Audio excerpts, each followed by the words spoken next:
Pertanyaan sekarang, saya yakin Tuhan saya Allah, tapi Allah nggak kelihatan. Ada alasan tak kenapa Allah nggak kelihatan? Ada alasannya. Anda tanamkan baik-baik, ini masalah akidah yang paling penting. Kata Nabi, atau disebutkan dalam banyak riwayat, bahwasanya nabi-nabi pun belum pernah ada nabi yang lihat Allah, termasuk Nabi Muhammad SAW. Kita ambil dalilnya dalam hadis Bukhari. Waktu Nabi SAW pulang dari Isra Mi'raj, jemaah sekalian, Aisyah bertanya radhiyallahu anha, berkata, istri beliau, ya Rasulullah, hal tara rabbak? Apakah anda waktu Mi'raj ke langit, terima perintah salat, sempat lihat Tuhan anda enggak? Lihat enggak Allah itu bagaimana? Apa jawaban Nabi SAW?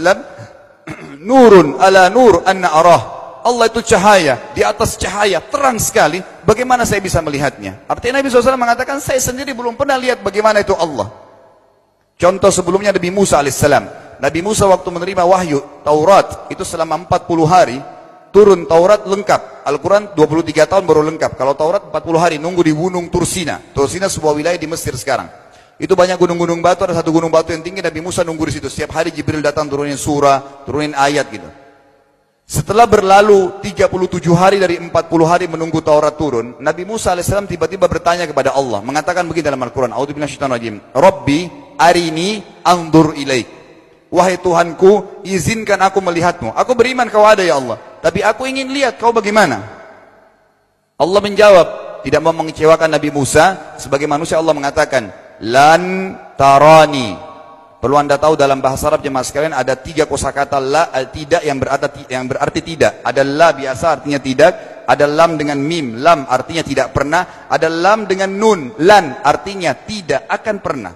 Allah mengatakan apa? Lan tarani, kau tidak akan mampu melihatku wahai Musa. Tapi Allah nggak mau kecewain Musa. Ternyata Musa selama 37 hari jemaah sekalian kagum-kagum lihat gunung-gunung batu di situ. Pergantian siang malam, burung-burung yang terbang, air yang mengalir di lereng-lereng gunung. Lalu dia mengatakan, Allah mengatakan apa?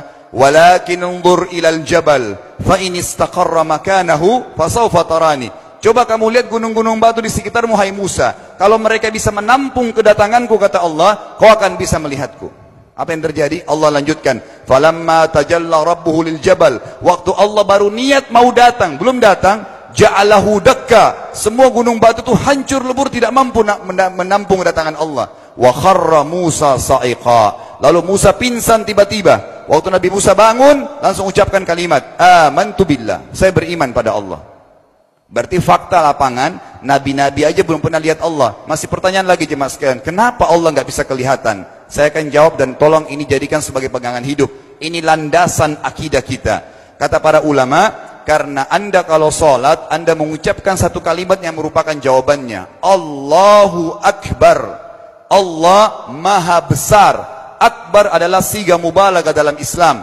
Sesuatu yang melampaui batas. Maha Besar. Kita terangkan. Kata Nabi SAW, perumpamaan bumi yang kalian tinggali ini dibanding dengan langit pertama di atas kepala kalian, ada 7 lapis langit. Allah mengatakan, sab'an shidada, 7 lapis langit yang kokoh. Alladzi khalaqa sab'a samawatin tibaqa, yang menciptakan langit tibaqa bersusun, 1, 2, 3, 4, 5, 6, 7. Allah di atas langit ke-7. Kata Nabi SAW, perumpamaan bumi yang kalian tinggalin dibanding dengan langit pertama di atas kepala kalian, ibaratnya seperti cincin yang dibuang di padang pasir.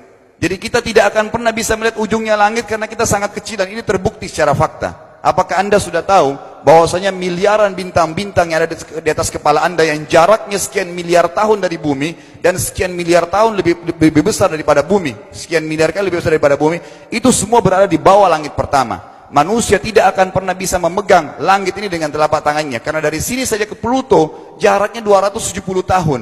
Nggak bakal bisa ada astronot dikirim kena mati di tengah jalan. Jaraknya jauh sekali bintang-bintang, dan semua berada di bawah langit pertama. Kata Nabi SAW, di atasnya ada langit kedua besarnya, digabung antara bumi sama langit pertama seperti cincin dibuang di padang pasir.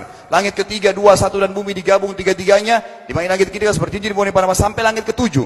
5, 6, 4, 3, 2, 1 dan bumi, 7 digabung, dibanding langit ke-7 seperti cincin dibuang di padang pasir. Dan langit yang luas ini jemaah sekalian dipenuhi dengan makhluk Allah yang lain namanya malaikat. Dalam hadis Bukhari kata Nabi SAW, waktu saya sedang dimi'rajkan ke langit, tidak ada 4 jari pun ukuran di langit yang luas itu, kecuali saya temukan malaikat yang sedang ruku atau sujud, penuh dengan jumlah mereka.